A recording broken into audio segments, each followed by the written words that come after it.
আসছি পরের খবরে। এবার শহরে আয়কর দপ্তরের হানা, চেতলার একটি সার প্রস্তুতকারী সংস্থায় আয়কর অভিযান। কেন্দ্রীয় বাহিনীর নিরাপত্তায় সকাল থেকে সেখানে তল্লাশি অভিযান চলছে। শহরে আয়কর দপ্তরের হানা, চেতলার একটি সার প্রস্তুতকারী সংস্থায় আয়কর দপ্তরের অভিযান। কেন্দ্রীয় বাহিনীর নিরাপত্তায় সকাল থেকে তল্লাশি চলছে।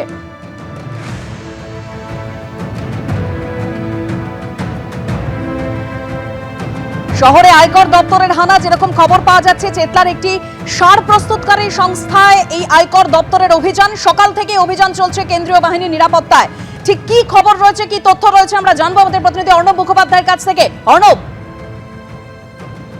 দেখো, যেমনটা জানা যাচ্ছে চেতলায় অন্তত দুটি অঞ্চলে এই আয়কর দপ্তরের অভিযান চলছে এবং তার মধ্যে হচ্ছে একটি চেতলা রোডের ওপরেই একটি কোম্পানি রয়েছে, যেমনটা জানা যাচ্ছে যে সার প্রস্তুতকারী সংস্থা, এবং সেখানে এদিন ভোরবেলা থেকে ইনকাম ট্যাক্স ডিপার্টমেন্টের একটি টিম তারা এসছে, সঙ্গে কেন্দ্রীয় বাহিনীও রয়েছে। আমরা যেরকম ভাবে দেখতে পাচ্ছিলাম যে এই যে গেট রয়েছে, এই গেট দিয়ে ঢুকলে কেন্দ্রীয় বাহিনীরও দেখা পাওয়া যাচ্ছিল। এবং সকাল থেকেই একদম প্রায় যেটা জানা যাচ্ছে প্রায় 7টা এরকম নাগাদ থেকে শুরু হয়েছে এই অভিযান, এবং এখনো অবধি তাদের টিম এখানে এই অভিযান চালাচ্ছে। তাদের টিম এখানে এই অভিযান চালাচ্ছে। কি বিষয় কি রয়েছে সেগুলো এখনো জানা যায়নি, কিন্তু কেন্দ্রীয় বাহিনীর যারা রয়েছেন তারা ভিতরে রয়েছেন এবং এখনো অবধি এই সার প্রস্তুতকারী সংস্থা ছাড়াও আরও কিছু কোম্পানি রয়েছে এর ভিতরে, এবং সেখানে এই যে ইনকাম ট্যাক্স ডিপার্টমেন্টের যে টিম, সেই টিম কিন্তু এসে ঢুকেছে এবং এখনো অবধি এই অভিযান চলছে। বেশ, ধন্যবাদ অর্ণব। যে তথ্য আপনাদের সামনে তুলে ধরছিলাম, চেতলার একটি সার প্রস্তুতকারী সংস্থায় যেখানে আয়কর দপ্তরের অভিযান চলছে, একেবারে সকাল থেকে সেখানে অভিযান চলছে, কেন্দ্রীয় বাহিনী মোতায়েন রয়েছে, সেই ছবি আপনারা দেখতে পাচ্ছেন। শহরে আয়কর দপ্তরের হানা, চেতলায় একটি সার প্রস্তুতকারী সংস্থায় আয়করের এই অভিযান চলছে।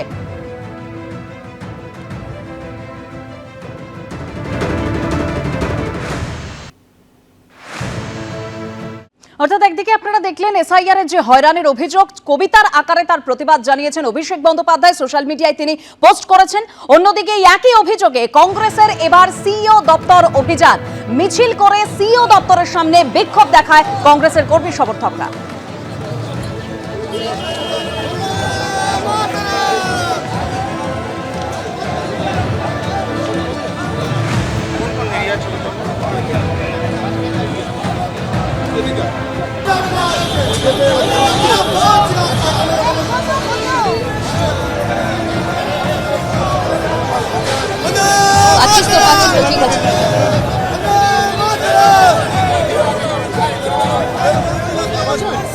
ঠিক আছে,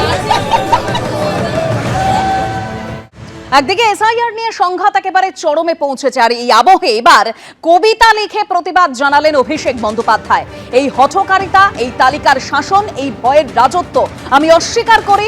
রাষ্ট্রের নামে রক্তের ঋণ, আমি অস্বীকার করি রক্তের উপর কালির শাসন। আমাদের বলা হলো নাম দাও, কাগজ দেখাও, আর আমরা দিলাম ইতিহাস, মাটি আর ঘাম ছড়া জন্মভূমি। তারা বলল এগুলো যথেষ্ট নয়। আমরা বললাম তবে বলো কোন ধারায় মৃত্যু বৈধ হলো। 150 এটা সংখ্যা নয়, এটা রাষ্ট্রের লাগানো আগুনে মানুষের চিৎকার। এ এক থেমে যাওয়া গান, এক মুছে যাওয়া মুখ। রাষ্ট্রের খাতায় ঠাঁই পায় প্রাণের বদলে পরিসংখ্যান। শাসকের বুটের তলায় পিষে যায় বিবেক, সত্য আর সম্মান। আর ইতিহাস সে ক্ষমা করে না, তালিকা পড়ে না, ইতিহাস মনে রাখে কে রুখেছিল, কে লড়াই করেছিল। এইভাবেই চিঠির মাধ্যমে প্রতিবাদ জানিয়েছেন অভিষেক বন্দ্যোপাধ্যায়। কোথা থেকে টুপি, মানে সোর্স তো বলতে হবে, কোট আনকোট এত কথা তো ওই খালপাড়ের ইয়ের থেকে, রাজপ্রাসাদ থেকে তো বেরোনোর কথা নয়। এতদিন তো আমরা এসব শুনিনি। উনি পোস্ট করেছেন, তো যাই হোক, দেখে দেখে পোস্ট করেছেন। যিনি ওই পোস্টের প্রতিটি লেখার সঙ্গে না হলেও শেষের দিকের সঙ্গে তো আমরা সহমত। মানুষ তো এইটাই চায় এবং এটাই দেখাবে এই 26-এর নির্বাচনে। ধর্ষণ হলে ধর্ষিতার বয়স যদি 30 বছরের বেশি হয় তাহলে 25,000 টাকা, আর 30 বছরের কম হলে 30,000 টাকা।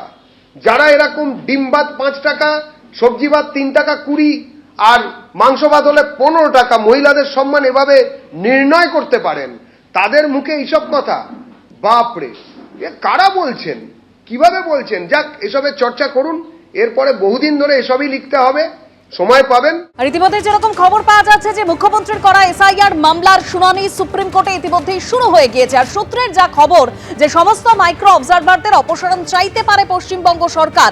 ইতিমধ্যে ৮৫০৫ জন গ্রুপ বি অফিসারের একটি তালিকা দিয়েছে কমিশনকে, এরকমই সূত্রের খবর। জেলাভিত্তিক তালিকা ৭ই ফেব্রুয়ারি নির্বাচন কমিশনকে ইমেলে পাঠানো হয়েছিল, এরকমই সূত্রের খবর। মাইক্রো অবজারভারদের যে সমস্ত সিদ্ধান্তে তারা একমত নয় সেগুলি বাতিল করা হোক দাবি জানাতে পারে পশ্চিমবঙ্গ সরকার। ইতিমধ্যেই সেই মামলার শুনানি শুরু হয়েছে।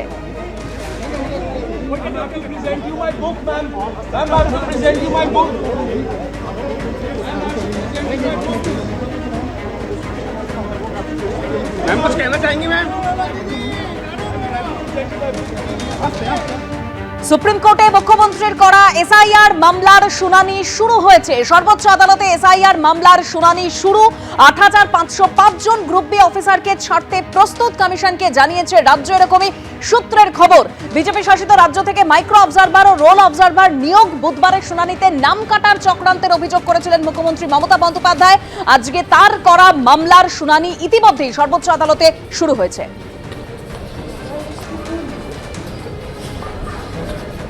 মাননীয় মুখ্যমন্ত্রী ১, ২, ৩, ৪ করে পয়েন্ট করে করে যতগুলো চিঠি দিয়েছেন জাতীয় নির্বাচন কমিশনকে, উত্তর দেওয়ার মুরদ নেই, উত্তর দেওয়ার মুখ নেই, উত্তর দেওয়ার সৌজন্য নেই তাদের। মাননীয় মুখ্যমন্ত্রী নিজে সুপ্রিম কোর্টে মাননীয় প্রধান বিচারপতির এজলাসে অ্যাপিয়ার করে সওয়াল করে সমস্ত কটি পয়েন্ট কার্যত সবই এর আগের রায়তে এবং সেদিনকার রায়তেও মান্যতা দিয়েছেন এবং নির্বাচন কমিশনকে সমস্ত যা যা বলার বলেছে আগের দিনই। ফলে এই এসআইআর নিয়ে সাধারণ মানুষকে, এমনকি মতুয়াদের, রাজবংশীদের, বহু হিন্দুকে তারা যেভাবে বিপদে ফেলেছে বিজেপি, এখন নানা ধরনের নাটক করার চেষ্টা করছে, জনগণের সঙ্গে তাদের সম্পর্ক নেই। এবিপি আনন্দ এগিয়ে থাকে, এগিয়ে রাখে।